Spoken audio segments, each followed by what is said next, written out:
আসসালামু আলাইকুম সবাইকে। আমরা অনেকেই জানি না মৃত্যুর পর লাশের সাথে কি হয়, মানুষ মারা যাওয়ার পর আত্মাটার কি হয়। তাহলে চলুন আজকের ভিডিওতে জেনে নিই। একদিন নবী করিম হযরত মুহাম্মদ সাল্লাল্লাহু আলাইহি ওয়াসাল্লাম এক সাহাবীর জানাজায় পড়ানো শেষে উপস্থিত সবাইকে জিজ্ঞাসা করলেন, তোমরা কি জানো মানুষ মারা যাওয়ার পর তার আত্মার কি হয়?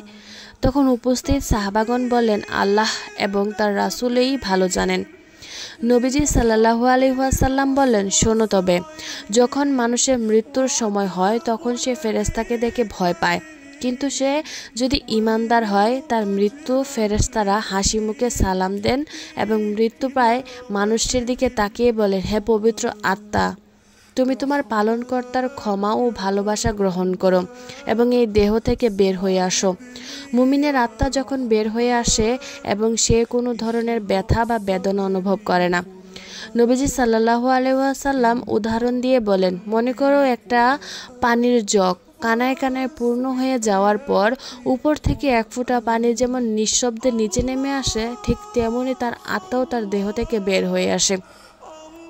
সেই সময় অন্য দুজন ফেরেশতা বেহেশত থেকে খুব সুগন্ধি মাখানো একটি নরম সুতার সাদা চাদর দিয়ে নিয়ে আসেন এবং আত্মাটিকে সেই চাদরে আবৃত করে আকাশের দিকে নিয়ে যান।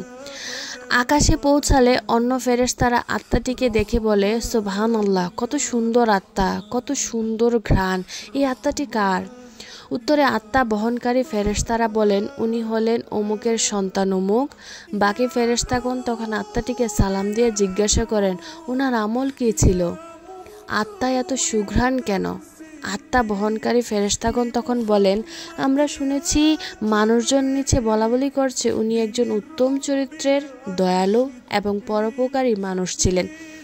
এতটুকু বলার পর নবীজি সাল্লাল্লাহু আলাইহি ওয়াসাল্লাম সবার দিকে ভালো করে দৃষ্টি দিয়ে উনার কণ্ঠটা একটু বাড়িয়ে দিয়ে বললেন, এ কারণেই বলছি, সাবধান, তোমরা কিন্তু মানুষের সাথে কখনো খারাপ ব্যবহার করবে না।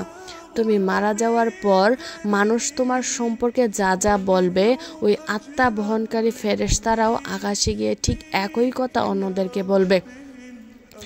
এরপর নবী করিম সাল্লাল্লাহু আলাইহি ওয়াসাল্লাম আবার বলতে শুরু করলেন, ওই সময় মানুষ যখন পৃথিবীতে মৃতদেহকে কবর দেওয়ার জন্য গোসল দিয়ে প্রস্তুত করতে থাকে, তখন আল্লাহ তাআলা আত্মা বহনকারী ফেরেশতাদেরকে বলে, যাও, এখন তোমরা আবার ওই আত্মাকে তার শরীরে দিয়ে আসো।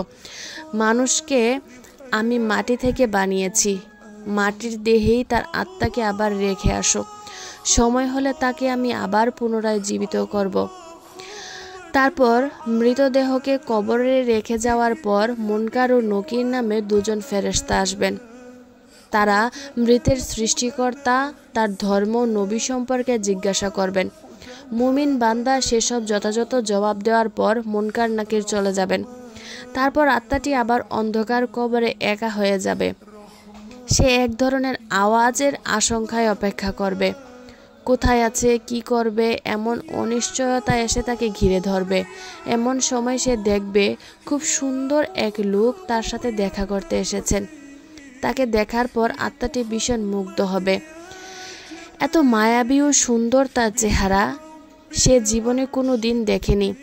আত্মাটি তাকে দেখে জিজ্ঞাসা করবে, তুমি কে, কেন এসেছো? সে লোকটি বলবে, আমি তোমার জন্য অনেক বড় সুসংবাদ নিয়ে এসেছি। তুমি দুনিয়ার পরীক্ষায় উত্তীর্ণ হয়েছো। তোমার জন্য আল্লাহ তাআলা জান্নাতের ব্যবস্থা করেছেন।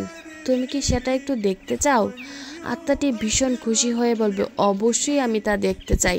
তখন আত্মাটি তার ডানে তাকিয়ে দেখবে কবরের দেওয়ালটি যেখানে আর নেই, সেই দেয়ালের দরজায় গিয়ে অবর্ণীয় সুন্দর এক বেহেশত দেখা যাচ্ছে। এই দৃশ্য দেখেই তার অন্তর জুড়িয়ে যাবে এবং তার মন প্রশান্ত হয়ে যাবে। সেখানে যাওয়ার জন্য অস্থির হয়ে জিজ্ঞাসা করবে, আমি সেখানে কখন যাব, কিভাবে যাব? আগত লোকটি মৃদু হেসে বলবে, যখন সময় হবে তখনই তুমি সেখানে যাবে ও সেখানেই থাকবে। ভয় পেও না, আমি তোমারই সাথে আছি। তোমাকে আমি শেষ দিবস পর্যন্ত সঙ্গ দিব। আত্মাটি তখন তাকে জিজ্ঞাসা করবে, কিন্তু তুমি কে? তখন লোকটি বলবে, আমি তোমার এতদিনের আমল, পৃথিবীতে তোমার সব ভালো কাজের এবং তোমার সব পুণ্যের রূপ আমি। আজ তুমি আমাকে একজন সঙ্গীর মতো করে দেখছো। আমাকে আল্লাহ তাআলা তোমার সঙ্গ দেওয়ার জন্য এখানে পাঠিয়েছেন। এই কথাটি বলে লোকটি আত্মাটির উপর যত্ন করে হাত বুলিয়ে দেবেন এবং বলবেন, হে পবিত্র আত্মা, এখন তুমি শান্তিতে ঘুমাও, নিশ্চিন্তে বিশ্রাম নাও। এই কথা বলার পর আত্মাটি এক নজরে বেহেশতের দিকে তাকিয়ে থাকবে এবং একসময় এই তাকানো অবস্থায় গভীর প্রশান্তিতে ঘুমিয়ে পড়বে। আল্লাহ তাআলা আমাদের সবাইকে নেক আমল করার তৌফিক দিন, আমিন। বুখারী ও মুসনাদে দুটি হাদিস অবলম্বনে এই ঘটনাটি বলা হয়েছে। আমরা পৃথিবীতে আছি, কিন্তু আল্লাহ তাআলার শুকরিয়া আদায় করি না। আমরা এটা চিন্তা করি না যে মহান রাব্বুল আলামিন আমাদের পৃথিবীতে কেন পাঠিয়েছেন, আমরা কেন পৃথিবীতে এসেছি, এর উদ্দেশ্য কি? আল্লাহ তাআলার ইবাদত করা, আল্লাহর সব কিছুর শুকরিয়া আদায় করা, তাই তো। কিন্তু আমরা সেটা করি না। আমরা দুনিয়ার মোহে নিজেকে মগ্ন করে ফেলি, শত পাপ কাজ সব কিছু করি। আমরা ভুলে যাই যে মৃত্যুর পরের জীবনে হচ্ছে আসল জীবন। এই পৃথিবী তো একটা মোহ মাত্র। আল্লাহ রাব্বুল আলামিন আমাদের সবাইকে তার ইসলামের দিন অনুযায়ী চলার তৌফিক দান করুক, আমাদের সবাইকে জান্নাতুল ফেরদৌস নসিব করুক। আল্লাহুম্মা আমিন।